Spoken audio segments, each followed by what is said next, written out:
Hi guys, the Metal Maniac back again, and in this video I'm going to be ranking the Spider-Man franchise from worst to best. In the past I have ranked the X-Men movies as well as the Batman movies, and now finally I'm getting to the Spider-Man movies. So for this ranking I will only be looking at the main movies, no spin-offs or made-for-TV movies. So with that, let's begin. Coming in at number 9, the worst Spider-Man movie of all time is The Amazing Spider-Man 2, which is one of the few movies that I don't actually have here. Anyway, The Amazing Spider-Man 2 is the pinnacle of what not to do with a superhero film, or at least a sequel to a superhero film. It is, I don't know, I don't really know how to describe it other than they didn't care. Not necessarily the actors, but the director, the writers, everyone else involved, even the studio executives. All they cared about concerning this movie was setting up the possibility for even more sequels. Like, they didn't care about the story, they didn't care about the plot. Yeah, there was a story and plot, and from just sort of skimming over it, it looks fine. But when you really get down to it, there was a lot of stuff that was just not well done. Especially the writing and the character development of a lot of the characters and the overall story. But again, from just sort of going into it, someone who hasn't seen this movie before, or just kind of watched it with not really like paying attention to the or just really sort of like paying attention, just someone who just casually watched it at one point and then was just like, whatever. But it wouldn't really, really hit you, But for someone who's not only, for like me, who's really knows about the stories, like the stories that these certain movies are based off of, because even though they're their own thing, there's certain story elements that were based off of stuff in the comics. Not always 100%, but they're there. But anyway, overall, it's just a very messy movie. And like I said, most people involved with this movie didn't really care. Like, they just wanted to put a movie together and get, some villains and stuff like that, put it all together. But they were more interested in trying to make even more sequels. And what they were focusing on really wasn't really the movie, but putting stuff in the movie, even if it's just in the background or quick, 1 second, 1 second or 1 minute sort of like thing, stuff that will sort of like hopefully be like Easter eggs for future sequels. And they were doing all of that, and they weren't really focused on get the main movie itself and trying to make it a good movie. The writing is pretty bad. The character development, especially of Electro, is terrible. Peter Parker / Spider-Man in this one isn't as a big problem. I don't have a big problem with his character as much as I do the first Amazing Spider-Man movie, but it's still not great. For some reason, the love interest is, she not, overall, like, I don't understand. Like, the love interest kind of like changed in these two movies. Instead it was like Gwen Stacy, I think. I don't know. I haven't really watched the Amazing Spider-Man movies in a while. But yeah, and then they kill her off. I can't remember if it's this one or the first one. Again, like I said, I haven't watched these movies in a while. That's really the only thing about these two, about the second one, I don't really remember if this was the one that they killed the girlfriend off, or the first one. Anyway, yeah, it's just an absolute mess. Like, I saw this in theaters, and then I saw it once at home, and yeah, I didn't like it either times. And also another thing is, Electro is probably the worst sort of villain throughout these two movies. First off,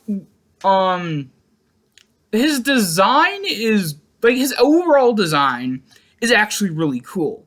Not very accurate, like, because he looks like a regular person in the comics, and he just has, electric powers, as well as the costume. His overall actual physical design looks really cool. How he's sort of like pure energy, but the costume they use, like his actual suit, is just very stupid. Like, it's very plain, very bland. It almost looks like kind of like just like if you were to take like if someone was to make like a bootleg superhero movie and they wanted to make a costume design that would be like oh, we have to make sure we don't get copyrighted, let's just make the blandest sort of generic design outfit for this villain or whatever. That's kind of like what I'm getting with this sort of suit he wears in the movie. And yeah, I mean, it's just really, really weird, as well as just the overall weirdness of how like he was like how did I don't know, it's just a very I'm rambling now, I'm sorry, but yeah, just the overall thing with Electro, character design, I'm sorry, costume design, the weirdness of his character before he became Electro, and just a lot of weird stuff with that. Overall, just to not make this video long, I'm gonna try to get to the next movie really quickly. But my summary of this movie: the worst Spider-Man movie of all time, and it deserved better, because I really thought this would have been better, considering that the first one wasn't that good. But I had high hopes for this one, that they could have done something with it, but nope. Yeah. All right. So next up at number 8 is The Amazing Spider-Man. Yeah, this one is still not good. Not as horrible as the second one, but still not good. Oh, I forgot one thing I forgot to mention about the second one. I completely forgot about it until now. I don't know why. Really quickly, the Green Goblin is absolutely horrendous. I don't know what they were thinking with that one. Both just that and everything about it. Sorry, I almost forgot about it. I don't want to talk about it too much, because I already talked too much about that movie in this video. Anyway, number 8 is The Amazing Spider-Man. This time around, the villain design, even though it bothers most people, the lizard, to me, it's not that bad. It could have been a lot worse. I do think the whole flat face and how the lizard doesn't have that iconic sort of gaping, narrow, sharp teeth maw that he has in the comics is this movie version is kind of weird. It's just a flat face. But honestly, it's not. Again, I don't think it's terrible. It could have been a lot worse, in my opinion. The overall portrayal of Kurt Connors in this movie is done pretty well. I will say the overall villain and villain arc and design is actually done pretty well. And I really like the specifically in this particular Amazing Spider-Man movie. I know they kind of did it in the other one, but I think they did it a little bit better in this one. It's sort of the third-person sort of perspective of the web slinging. And I think they also did that pretty well in the movies after these. But for some reason, it works mostly in these ones. I don't know why. I don't know how they did that, how they did it to make it look the way it does. But it's done really well. I just wanted to mention that, because for some reason that always impresses me with these movies. Anyway, also, the one thing I really don't like about this movie, besides just the overall besides the overall unnecessariness of killing off the girlfriend, even, and stuff like that, is the portrayal of Peter Parker / Spider-Man. So Peter Parker is supposed to be this nerdy sort of outcast, sort of clumsy, sort of sort of almost just, he just has bad luck overall, And in this version, they turn him into the cool, edgy kid, when the whole point of him basically, becoming Spider-Man is for him to gain confidence. He's supposed to have a character arc where, early in his early days of Spider-Man, he gains confidence in himself, over time and stuff like that, and not even over time. Like he sort of like goes through these like back and forths. But this one, he is the cool kid for some reason. He's the edgy kid. Yeah, sure, he gets bullied, but it's literally just, it doesn't show it very well. It almost seems like he is not really actually bullied. And then for the Spider-Man portion of his identity, um, I don't know. It's a very mixed bag. There's some scenes and some parts in here where it's done kind of okayish, but then there's also parts where he just acts like an absolute stuck-up asshole. But yeah, I think the portrayal of Peter Parker slash Spider-Man overall in this particular movie, I think it's done a little bit better in the second one, but here it's just an absolute mess. Um, and I know there's some people that say, oh, well, who plays Spider-Man in this one? I always mix up the two guys' names of this one and the one from the next series. Andrew Garfield. I've heard people say that he looks too young, and not really. I think the other guy, I always forget these two names, and even when I do remember, I mix them up accidentally sometimes. The other guy, like, I think he looks a little too young, but I don't know. But yeah, overall, this movie is not good. There's some elements that are interesting, especially the villain, but overall, other than that, it's kind of forgettable.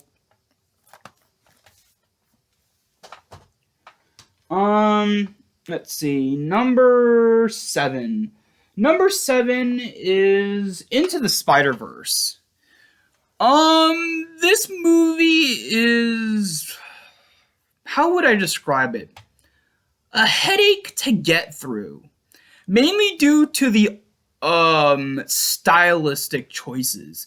And I know it's an animated movie and it's supposed to sort of represent the comics in terms of just the overall colors and designs and stuff like that. But I think they try to do it too hard. Oh, I'm sorry, there's something on my screen. Hold on. All right, there we go. Anyway, they go too far with it. Like, you have these like weird sort of like angles and like these weird sort of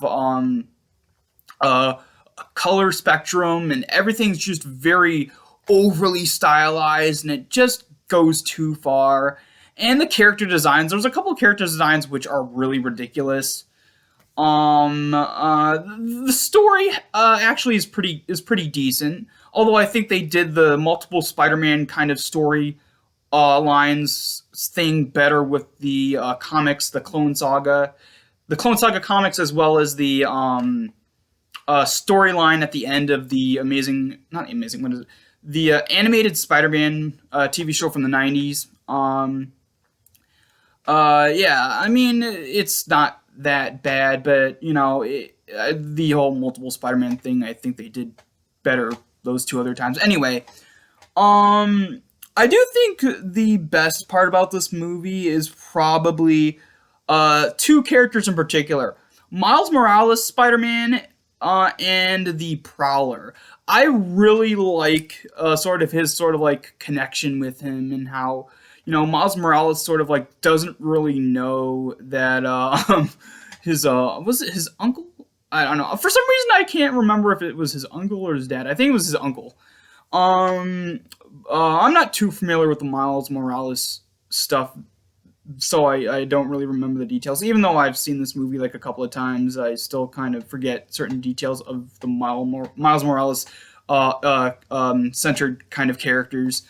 But yeah, I mean, it was a real shock to find out that the Prowler was, someone who's related to. Again, I can't remember if it was his uncle or his father. I think it was his uncle. And the Prowler character overall is really cool. I haven't ever read any comics with that character in it, so I don't really know much about it other than the movie. But I think the character's done really well, especially, the other side of him, yeah,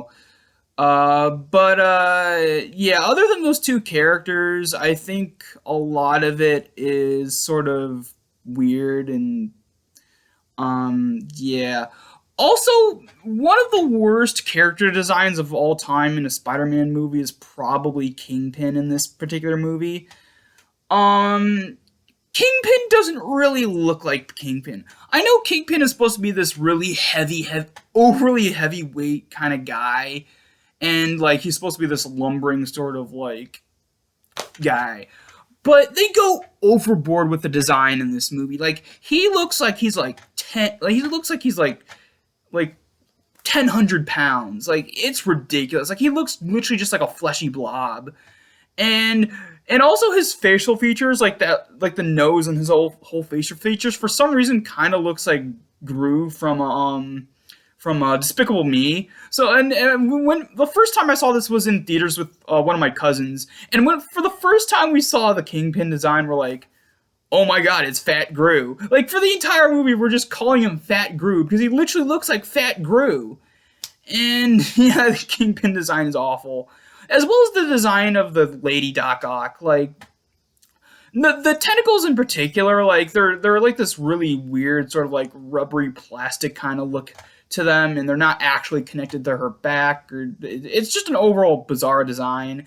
And and her personality is kind of annoying as well. She is just weird. Overall, this movie is a mess, but at the same time, there are elements I do really like about it. But also at the same time, the design is just a headache. Like the design, just the overall character designs, and just the overall world design and the artwork, the artwork comic book kind of thing is just an absolute mess. Yeah. All right, what's next? Next up is Spider-Man: Homecoming, coming in at what number was I at again? Number 6. Spider-Man: Homecoming. I kind of had doubts for this movie, considering the absolute mess of the Andrew Garfield Spider-Man movies, the Amazing Spider-Man movies, and I was kind of pleasantly surprised. This movie isn't great. It isn't bad. It's actually fairly decent, honestly. I don't think, it's something that I really would watch all the time. In fact, like I only watch this once in a while, and it is one of those movies that I kind of forget what happens almost immediately after I watch it, because it's not, again, it's a fairly decent movie, but it isn't that memorable. And that's all I have to say about it, because like I said before, it's just one that even though if I watch it probably like a week later, I always forget about it, because it's just sort of even though it's a fairly decent movie, it's one of those movies that just for some reason doesn't really stick with me, Not that it's bad, but it just, I don't know. It's a very weird one. There's a Harry Potter movie that I am going to do a Harry Potter franchise ranking after this video. There's a movie in that franchise, too, which even if I watch, like a couple days later, I'll forget about it, because it's just sort of one that doesn't stick with me for some reason. Anyway, yeah, fairly decent, but also at the same time, kind of forgettable, at least for me. Alright. Next up at number 5. Number 5 is Spider-Man: Far From Home. This one is actually definitely a lot better than the, one before it. This one I actually remember a lot about. I know, for some reason the other one, but anyway, this one was even a more surprise, because even though the other one was decent, this one was really good. My only complaint about this movie is the marketing and quote-unquote plot twist that Mysterio, oh wait, he's not a good guy, he's actually a bad guy. If you're a Spider-Man fan, you already know that he's a bad guy when going into the see this movie for the first time, and even seeing the trailer. I don't know what they were trying to pull with that. I mean, it's kind of pointless. Like, for some reason, I guess the director or the writers thought that maybe, for some reason, these people are Spider-Man fans. But there's no way they've ever read the comics. There's no way that they haven't even just had the idea, they had the know that Mysterio's a bad guy. Even if they just, even if you don't read the comics, though, like, it's just common knowledge that Mysterio is a bad guy and always has been. Yeah, that marketing and that plot twist was kind of dumb. Because it's very obvious if you're, just a Spider-Man fan in general. But honestly, other than that, this movie is actually pretty good. The portrayal of Mysterio overall is really, really good. I forgot who plays him. Jake Gyllenhaal. I don't recognize that name, but Jake Gyllenhaal does a pretty good job. And I do really like the power set and the outfit. The outfit is actually probably one of the most comic book accurate Spider-Man character outfits in any Spider-Man movie or live action. I should say. Any Spider-Man live action movie, it's really close to the comics. Like they did a fantastic job. Whoever was in charge of the design knew what they were doing. But yeah, I also like the fact that like they emphasize his sort of like shtick. Because this villain shtick, for those of you who don't know, for some reason, is that he appears as a magical, like he presents himself as like magical, but in reality, all it is that he's just a really smart scientist. Like he invents these gadgets that sort of are able to be passed off as, oh, this is not technology, it's magic. And yeah, he just does a great job. Like he's sort of the master of manipulation, kinda. And even near the end of the movie, he actually frames Spider-Man for his quote unquote death. He doesn't die, but he fakes his death and frames it on Spider-Man. But yeah, overall, this is just a fantastic movie. Or not a fantastic movie, a very good movie. I wouldn't say it's a fantastic movie, but it definitely is, a very fun watch. All right, number 4. Number 4 is Spider-Man 3. Probably the most underrated and overhated Spider-Man movie. Spider-Man 3 is not a perfect movie. It is a cluster. There's some messy bits, especially with them throwing in a bit too many villains and that kind of thing. But despite that, I do think it tries its best. And for the send-off of the Sam Raimi era, it's definitely a pretty solid sort of send-off. Although I will say I do agree that the portrayal of Venom in this movie, well, the design is actually really good. The overall personality of Venom and Eddie Brock is just kind of one note, and the overall just the overall way they, I guess, the writing is for his dialogue is just kind of weird. Like it just feels like a weird sort of like snarky kind of, not macho-y kind of thing, but sort of like a know-it-all kind of thing.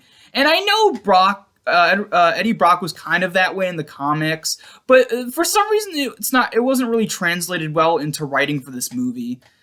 But yeah, overall everything else is actually really good. I love the effects of like the symbiote and like how they're able to translate I think it's very hard to translate certain kind of elements, especially like certain textures from comic book to movie, because you're taking 2D into 3D, and the overall texture of the symbiote is supposed to be this very fluid but kind of gooey kind of thing, and I think they did it very well, even a little bit more accurate in texture and just overall look than in the Venom movies. Even though it looks fine in the Venom movies, it kind of feels a little bit too, it kind of looks a little bit too rubbery in the Venom movies, just a bit. But here in this movie, I think they got it perfectly. I don't know, like whoever designed those effects did a fantastic job.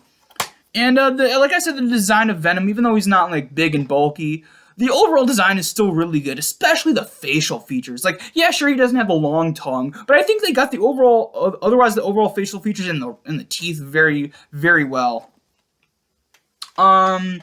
And the story arc between Peter and MJ in this one, well, not the best, and it is kind of weird. I don't think it's that bad. Oh, and speaking of what most people think is cringy or weird, sort of the part where Spider-Man or Peter Parker sort of dancing and stuff like that. Yeah, sure, it's kind of cringe, but I don't know. I think it's one of those things where it's so bad that it's good. Like, or no, so bad that it's not good, but so bad that it's kind of really funny. But yeah, overall, this movie is not as bad as people make it out to be, but it does have its problems. But honestly, I could overlook those and enjoy this movie. Number 3. People say this is the best Spider-Man movie ever made. I say it's the third best. Spider-Man Far From Home. Oh, sorry, No Way Home. I always get those titles confused for some reason. Anyway, Spider-Man No Way Home.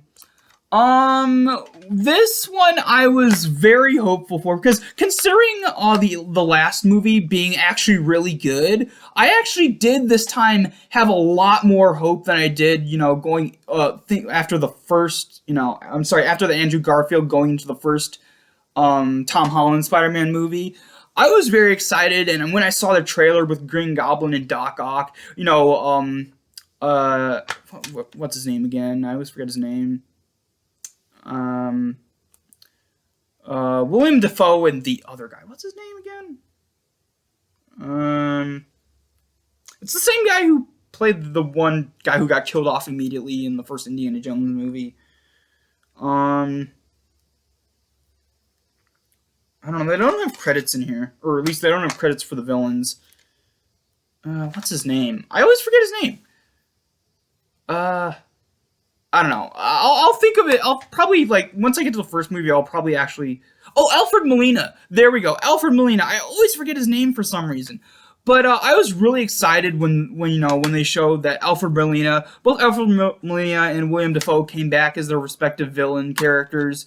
Of course, as Doc Ock and the Green Goblin, and they are probably besides the three Peters slash Spider-Man, they are probably the absolute highlight of the movie. Yeah, sure, it's obvious that they're older now, but honestly, they're still really good at their roles, even years and years later. Like I think, Willem Dafoe was 2002, right? So 20 years later, and then Alfred Molina returns as Doc Ock I think 18 or 19 years later, and they still are able to pull off fantastic, their roles fantastically. Probably with Willem Dafoe even more so. In the first Spider-Man movie, sure, Willem Dafoe plays the crazy, Norman Osborn slash Green Goblin, but in this one, when he's Green Goblin and not Norman Osborn, he is even more unhinged and crazy than originally, and it just, I think he's even better in this, maybe just as good or even slightly better than in the first Spider-Man movie. And also, again, the three Peters, the three Spider-Men, oh my god, that was really cool. I love how they build up tension where, it was first one, then the other, then finally at the very end, the OG Spider-Man. And, what was I going to say? Oh, yeah, and not only that, he hasn't aged a day either. Tobey Maguire I think he looks, yeah, sure, he looks a little bit older, but honestly not by that much.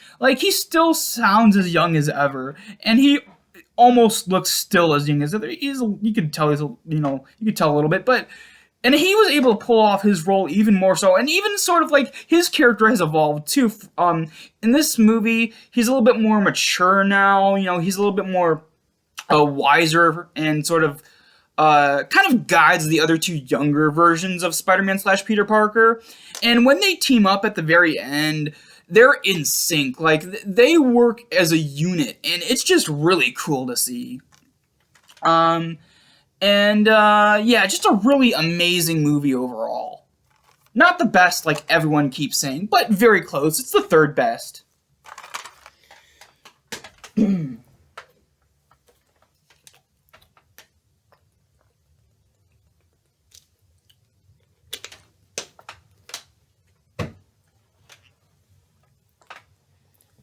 Number two is Spider-Man 2. Everyone says that this is the best Spider-Man movie. Now, for a few years, I kind of flip-flopped between this one and the first one. But I finally chose that this is the second best. Alfred Molina stars for the first time as Doc Ock, and he does a fantastic job. And then Peter and Mary Jane's relationship kind of is a little bit more sort of like fleshed out in this movie compared to the what seemed like more of a one note relationship or just kind of a almost first blossoming relationship in the first one. This one's a little bit more fleshed out. You know, they're a little bit more sort of so it's sort of an ongoing thing now. I think I do think they, sort of the bridged character arcs between MJ and Peter in this movie. They're building upon the last movie, and it's done really, really well. Although they kind of went a little bit weird in the third one. But this is probably the at least in my opinion the best sort of like the peak of their character arcs. Together, sort of together. But yeah, just a really awesome movie.